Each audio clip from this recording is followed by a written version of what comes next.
अस्सलामुअलैकुम। इस वीडियो में हम पढ़ेंगे the false GeM by Guy de Maupassant, presented by Sadia Hussain, assistant professor of English.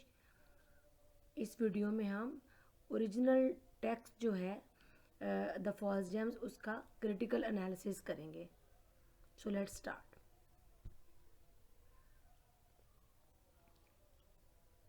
Monsieur Lantine had met the young girl at the reception at the house of the second head of his department and had fallen head over heels in love with her. So these are the very opening lines of the story. और इन opening lines से हमें पता चलता है कि एक character जो कि सेंट्रल कैरेक्टर होगा डेफिनेटली, मॉन्सियोर लेंटीन, वो एक यंग लड़की को मिलता है जो कि उसके एक पार्टी में, जो कि सेकंड हेड दे रहा है जिस डिपार्टमेंट में लेंटीन काम करता है, और वो उससे falls in love at first sight में ही gets engaged. She was the daughter of a provincial tax collector who had been dead several years. She and her mother came to live in Paris. इसका मतलब है कि वो और उसकी माँ जो है वो नेटिव नहीं है पेरिस में, बल्कि वो अपने फादर की डेथ के बाद, जो कि एक टैक्स कलेक्टर थे, पेरिस में रहने के लिए आई हैं। They had very moderate means and very honourable, gentle and quite.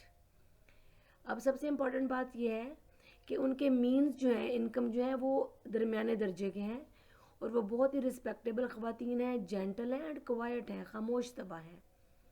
The young girl was perfect type of the virtuous woman in whose hands every sensible young man dreams of one day entrusting his happiness.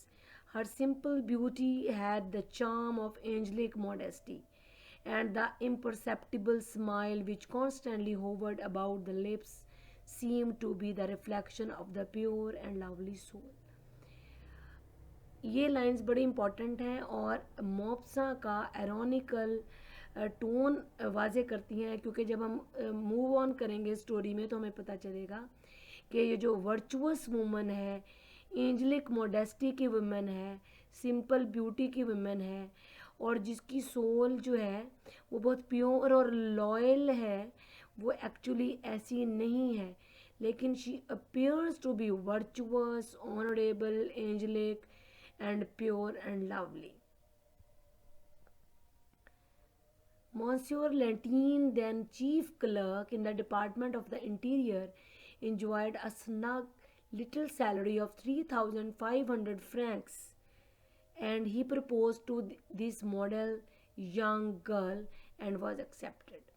कि वो एक handsome तनख्वाह लेता है, interior department में chief clerk है, और उसकी सैलरी कितनी है? 3,500 फ्रैंक्स, यानी पेरिस की जो करेंसी है।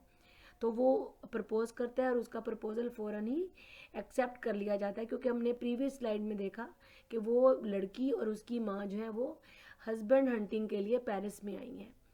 He was unspeakably happy with her. She governed his household with such clever economy that they seemed to live in luxury. यानी वो इतना अच्छा सेटल किया उसने उसके घर को कि 3,500 फ्रैंक्स के साथ ही वो लक्ष्री में रहने लगे। He found faults with only two of her tastes, her love for the theatre and her taste for imitation jewelry. ये दो उसके टेस्ट हैं जो कि लेंटीन को पसंद नहीं है, उसका थिएटर के लिए लव और उसका नकली ज्वेलरी के लिए test. Monsieur Lantine begged his wife to request some lady of her acquaintance to accompany her and to bring her home after the theatre. अब इसमें से कुछ टेक्स्ट मैंने स्किप कर दिया है क्योंकि it would be a lengthy presentation then. तो बीच में ये होता है कि वो जो खातून है मैडम लेंटीन, वो बहुत ओपरा और थिएटर में जाने की शौकीन है और हर इवनिंग वो जाती है। कुछ अरसा तो लेंटीन, मिस्टर लेंटीन, मॉइसोर लेंटीन उसको कंपनी करता है, लेकिन एंड में वो उसको कहता है कि बेहतर है कि वो अपने लिए कोई और अरेंजमेंट कर ले और अपनी किसी फ्रेंड के साथ ओपरा में जाया करे। Now with her love for theatre came also the desire for ornaments. Her costumes remained as before simple, in good taste and always modest. But she soon began to adorn her ears with huge rhinestones which glittered and sparkled like real diamonds. Around her neck she wore strings of false pearls On her arms, bracelet of imitation gold and combs set with glass jewels. तो जब हमने अभी देखा कि मॉन्स्योर Latin इनकार करते थे जब उसकी थिएटर की परफॉर्मेंसेस पे जाने के लिए, तो वो अपनी फ्रेंड के साथ जाती है और खूब इंजॉय करती है, और जैसे ही वो अकेली जाना शुरू होती है तो उसकी ज्वेलरी के लिए डिज़ायर जो है वो ज़्यादा बढ़ जाती है। वो लिबास तो वही सादा पहनती है, लेकिन जब भी वो वापस आती है तो वो बड़े बड़े ग्लिटरिंग स्टोन्स और डायमंड्स के इयररिंग्स पहनती है, नेकलेसेस पहनती है, ब्रेसलेट्स पहनती है, और वो आकर घर में बताती है कि ये सारे इमिटेशंस हैं गोल्ड की और डायमंड्स की। तो उसकी इस लव पर लेंटीन उसको कहता है कि my dear, as you can not afford to buy real jewellery, you ought to appear adorned with your beauty and modesty alone, which are the rarest ornaments of your sex. कि वो इतना satisfied है female modesty को लेके, female honesty और beauty को लेके, कि उसे बार बार कहता है कि आप अपनी फीमेल ब्यूटी पर ही कॉन्टेंटेड रहें, आपको ज्वेलरी की ज़रूरत नहीं है। लेकिन वो बड़ा ही अजीब सा जवाब देती है उसको कि but she would smile sweetly and से, what can I do? I am so fond of jewelry. It is my only weakness. We cannot change our nature. कि मैं नहीं ये छोड़ सकती क्योंकि ये मेरी वीकनेस है और मैं अपनी नेचर को चेंज भी नहीं कर सकती। और उसकी नेचर क्या है? इमिटेशन ज्वेलरी पहनने की। She would place on tea table the Morocco leather box containing the trash. As Monsieur Lantin called it, she would examine the false gems with a passionate attention as though they imparted some deep and secret joy.